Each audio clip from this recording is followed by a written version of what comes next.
पंजीकरण करनाहांती कि तथापि बिकी पारिबे धान।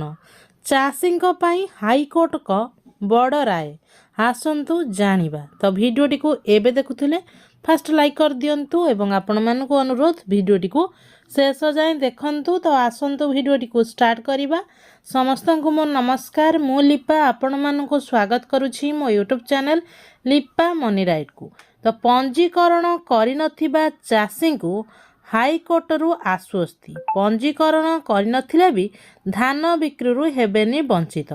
धान क्रय प्रक्रिया पाई पीपीएस पोर्टाल रे नाम पंजीकरण होई नथिबा दर्शाई चाषी माननकु धान बिक्री वंचित करा जाई परिबो नाही। एने हाईकोर्ट गुरुत्वपूर्ण राय दैछंती।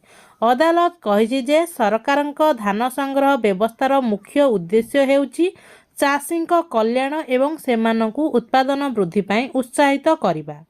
केवल पोर्टाल रे नाम पंजीकरण होई नथिबा भली केतेक वैषयिक कारण पाई गरीब चाषी को सेमानक जीवन जीविका वंचित करा जाई परिबो नाही।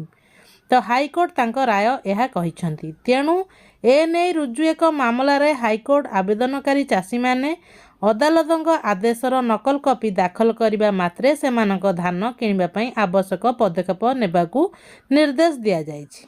तो आवेदनकारी माने अभियोग करथिले जे सेमाने निर्धारित समय पूर्व पंजीकरण पई आवेदन करथिले मध्य सोसाइटी सेमानक नाम पीपीएस पोर्टाल रे पंजीकृत करि नथिला।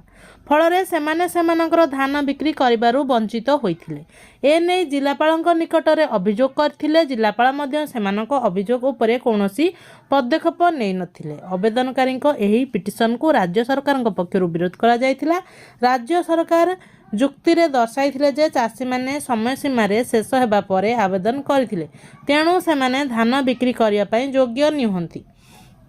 किंतु हाईकोर्ट एही जुक्ति को अग्राह्य करि देइछंती। तो आशा करूछि भिडियोटी को शेष जाए देखिथिबे। आपण मानकर सुचिंत मतामत कमेंट बॉक्स रे जणाइबे। जदि भिडियोटी भल लागिला तेबे लाइक करिवे, शेयर करिवे। जदि हम चैनल को नुवा करी विजिट करूछंती तेबे सब्सक्राइब करबा को भूलिबे नाही। समस्तन को मो तरफ हम चैनल तरफ बहुत बहुत धन्यवाद।